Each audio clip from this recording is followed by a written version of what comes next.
бортсерік болуға болады, шетел әуе компанияларына қалай жұмысқа тұрса болады, опыт керек пе, керек емес пе, ағылшын деңгейі қандай болу керек деген сұрақтардың бәріне осы видеода жауап беретін боламын. Соңына дейін көріңіздер. Болып жұмыс жасау үшін бірнеше талаптарға сай болу керек. Ең бірінші ол сіздің жасыңыз. Шетел әуе компанияларына 21 жастан қарастырады, ал Қазақстан компанияларына қателеспесем 18 жастан да қарастыра береді. Екінші ол ағылшын тілі, кем дегенде интермедиат деңгейінде білген дұрыс, одан жоғары болса тіпті жақсы, оқу кезіңізге өзіңізге жеңіл болады. Ең көп қойылатын сұрақтардың бірі ол бой қанша болу керек. Көп компанияларда 212 сантиметр деген отметка қолыңыз жетсе, яғни аяғыңыздың өкшесін көтермей емін-еркін қолыңыз сол отметкаға жетсе, онда сіздің бойыңыз керек деген сөз.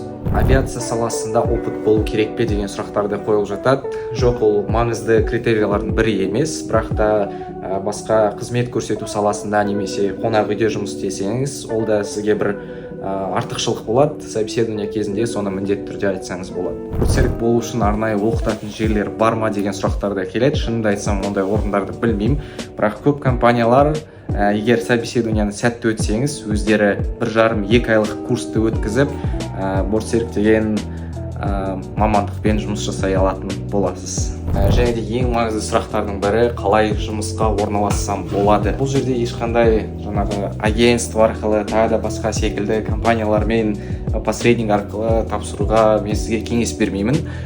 Кез келген әуе компанияның сайтына кіресіз, міндетті түрде карьера, вакансия деген вкладка болады, сол жерге басасыз. Сол жерде қандай ақпараттар сізден сұралады, соны толтырасыз. Сосын сіздің резюмеңізді қарастырып, егер ұнайтын болса, сізді сұхбатқа, жаңағы интервью, собеседование шақырады.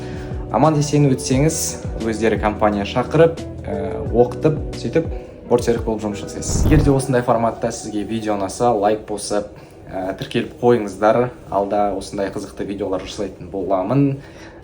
Барлықтарыңызға сау болыңыздар. Амандықта жүздескенше.